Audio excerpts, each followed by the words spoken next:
Assalamualaikum warahmatullahi wabarakatuh. Di sini saya Laila dan Nilam akan mereview beberapa jurnal internasional guna pemenuhan tugas dari Bu Mei pada mata kuliah analisis laporan keuangan syariah non-bank. Selamat menikmati. Pertama, yaitu berjudul Analysis of the Effect of Macroeconomics on Net Asset Value of Sharia Mutual Fund in Indonesia, yang artinya yaitu analisis pengaruh makroekonomi terhadap nilai aktiva bersih atau biasa disebut dengan NAB syariah reksadana di Indonesia. Di mana penulis dari jurnal ini yaitu Hidayatun Nafisah dan Supriyono dengan judul Analysis of the Effect of Macroeconomics on Net Asset Value of Sharia Mutual Fund Indonesia. Penerbit yaitu International Journal of Islamic Business and Economic. Pada tahun terbit yaitu 2020 dengan ISSN dan EISSN yaitu 2599-3216 atau 2615-420X. Penelitian ini bertujuan untuk menganalisis pengaruh nilai tukar rupiah, inflasi, Jakarta Islamic Index atau biasa disebut dengan JII, dan sertifikat Bank Indonesia Syariah atau biasa disebut dengan SBIS terhadap nilai aktiva bersih NAB reksadana syariah. Dengan teoris bahwa efek acak digunakan untuk menentukan perbedaan efek.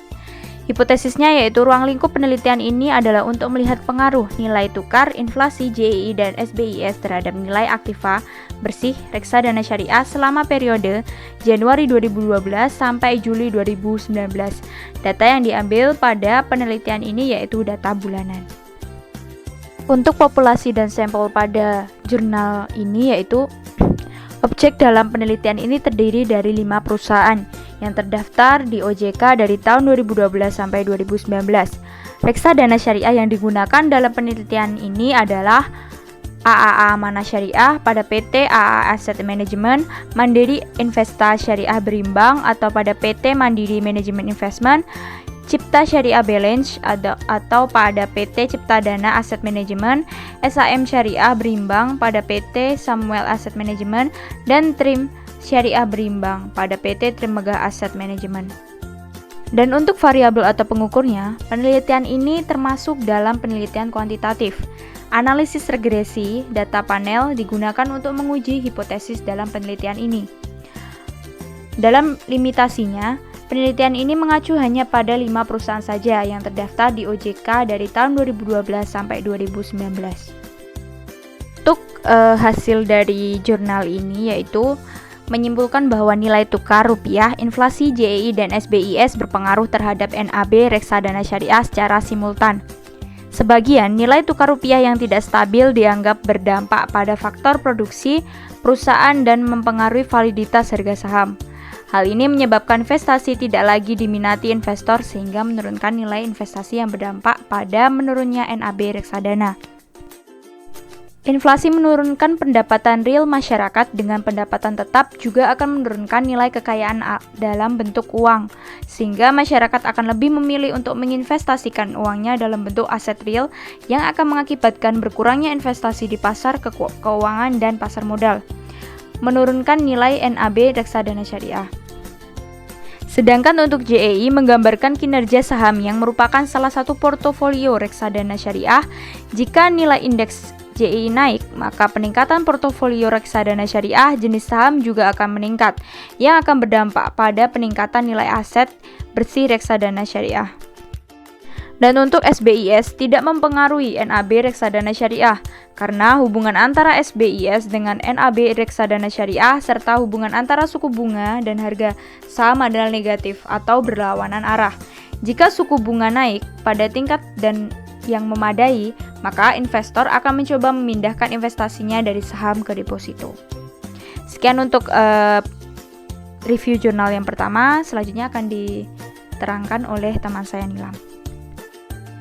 Selanjutnya, jurnal yang kedua yaitu Evaluating Efficiency of Zakah Institution and Intermediation Approach Using Data Envelopment Analysis, atau evaluasi efisiensi lembaga zakat dengan pendekatan intermediasi menggunakan data envelopment adalah hasil reviewnya. Penulis Rismayanti, Sepki Mardian, Mustafa Kamal, dan Rianti Pratiwi. Judul Evaluating Efficiency of Zakah Institution and Intermediation Approach Using Data Envelopment Analysis. Penerbit International Journal of Islamic Business and Economics. Tahun terbit tahun 2021, ISSN 25993216, ISSN 2615420X. Masalah penelitian ini bertujuan untuk menganalisis efisiensi Badan Amil Zakat Nasional atau Basnas dan dompet duafa dari tahun 2002 hingga 2018. Teori perbandingan kedua lembaga untuk menilai tingkat efisiensi dalam pengamatan setiap tahunnya. Hipotesis, ruang lingkup penelitian ini adalah untuk melihat analisis efisiensi dan mengevaluasi kinerja Badan Amil Zakat Nasional dan dompet duafa dari tahun 2002 hingga 2018. Data yang diambil adalah data bulanan. Populasi dan sampel.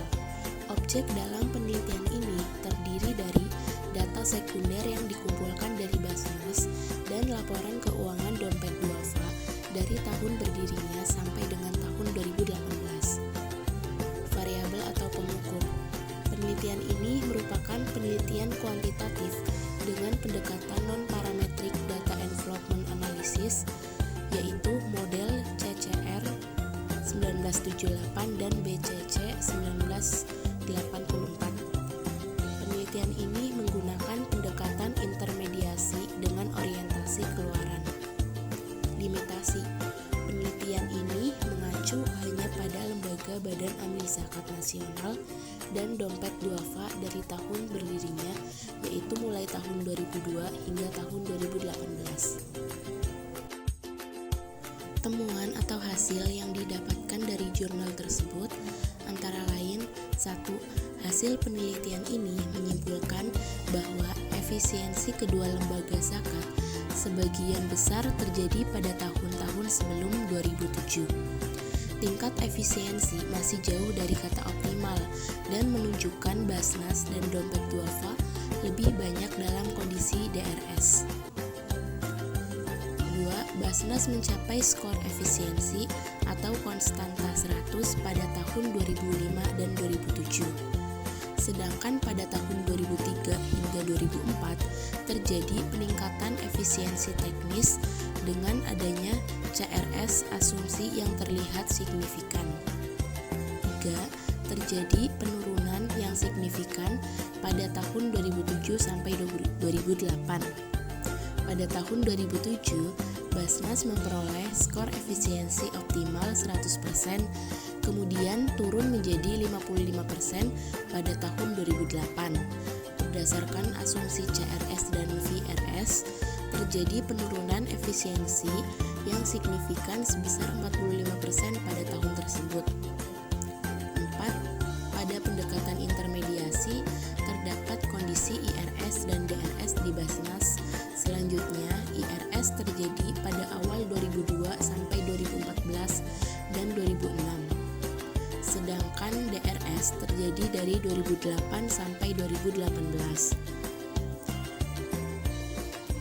5. Dompet duafa memiliki skor efisiensi optimal 100% pada tahun 2002 dan 2006.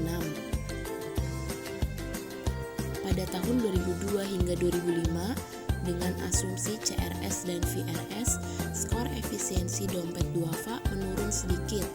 Pada tahun 2003, RTS menunjukkan IRS dan DRS pada tahun 2004-2005. Namun pada tahun 2006, efisiensi skor meningkat lagi dan menunjukkan nilai optimal 100%. Yang terakhir, efisiensi teknis dan skala harus ditingkatkan dengan menyesuaikan input. Hal ini bertujuan untuk mencapai yang paling efisien dan tingkat kinerja produktif dalam rangka memenuhi tujuan sebagai perantara antara musaki dan penerima manfaat.